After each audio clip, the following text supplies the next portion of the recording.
Why would you ask me a question about providing menstrual hygiene for gay men? The intent was never to provide a solution. So the intent was to create a headline, possibly get featured in one of those Brut videos. Menstruation and a menstrual cycle is not a handicap.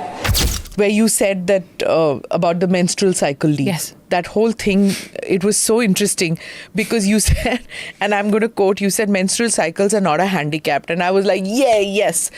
Because I got into the workforce. I could have said much more. You could. I didn't.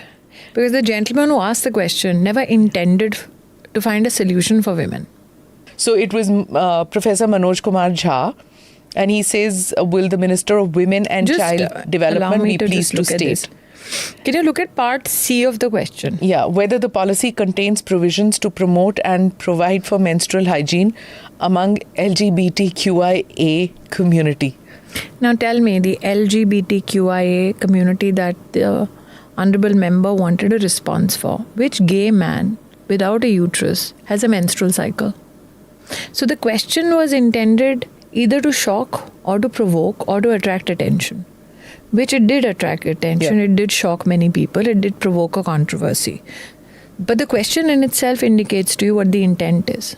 You also said as a woman who's menstruating. Yes, but like I said, if I talk now outside Parliament and I have to reflect on it as a female professional, the LGBTQIA plus, he wants me, Manoj Jha wants me to provide an answer about how can I provide for their menstrual hygiene.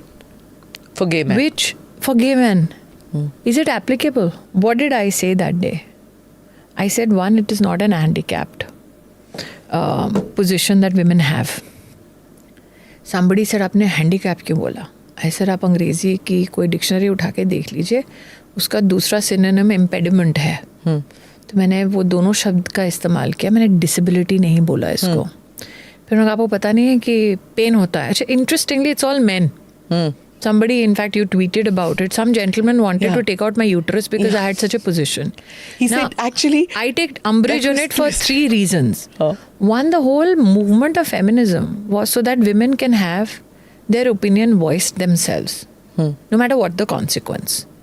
So for somebody to say, I'm a feminist man, and because you have an opinion which is different from mine, your uterus should be taken out, is an oxymoron unto itself. Yeah, God help his family and those who are working in his organization. The fact that he can do it with impunity with somebody on a constitutional post means there is much more that he could possibly do with people around him, working with him or within his family. That itself is a frightening proposition for those women. Yeah.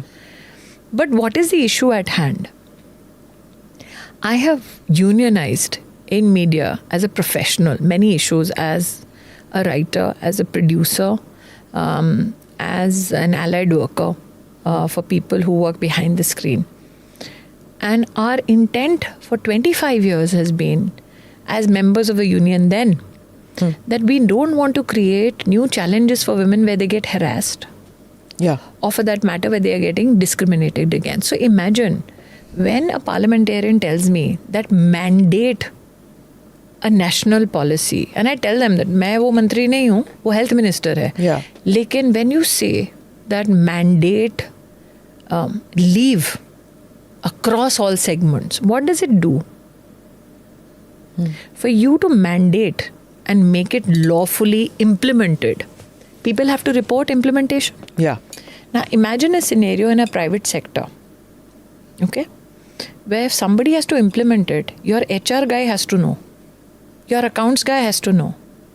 Why should a woman's menstrual cycle be known to an employer? Imagine if it's a single woman who chooses not to take those leaves that are so-called proposed to be granted. Can you imagine the harassment that woman will have to face? Yeah. Third, especially on the work floor, right? Can you imagine? 3 days we are saying more and more women have to come and join the workforce, especially on factory floors, corporate houses. Imagine a floor with 20,000 women. Yeah. So we are creating new barriers for discrimination. What this gentleman, when he asked me the question, never told anybody. In fact, what never came out in any critique was that under the Occupational Safety and Health Standards rules of 2020, medical leave is already provided for. Yeah. What nobody spoke about is that if you forget Indian institutions, if you look at research which is coming from, let's say, a Mayo Clinic, what do they say? 80 to 85% women face it in their life cycle. Yeah. If it persists beyond the age of 25, you need a checkup, you need a pap check, you need a pelvic examination. Which is a medical issue then. It's a medical issue. It is shocking that it's less in married women, more in young girls. Yeah. So the issue is you're creating newer layers for women to be humiliated. You're creating new layers for discrimination. You're creating more reasons for them to say, Arey, pehle we used to deny them because they're getting married. Then they are being denied because they're having babies. Now you're giving them a monthly reason to deny them equal opportunity. So when I spoke in Parliament, I spoke from my personal experience because I don't want more and more women harassed. But the question is it not provided for in the law? It is a part of law already. Yeah. It is only under the context of medical leave, which is true because if you look at the challenge with regards to severe pain, that is an indication of a hormone or chemical imbalance or a genetic inclination to it, which means you need a doctor immediately. You can't self-medicate. What I'm shocked at is the number of men who had an opinion about an experience as a working professional that I had had. I was very clear on the floor of the House. This is my personal experience. Most of them fancy the headline. They don't fancy the content that provides a solution. Even the gentleman who asked the question, why would you ask me a question about providing menstrual hygiene for gay men? The intent was never to provide a solution or to start a conversation.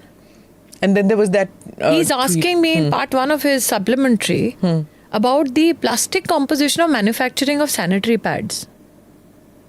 You would presume, and this is records available, that Mr. Jha knows that I'm not manufacturing pads. So the intent was to create a headline, possibly get featured in one of those Brut videos. Which happened. And it's easier to do when the person who's responding is as blunt as I am.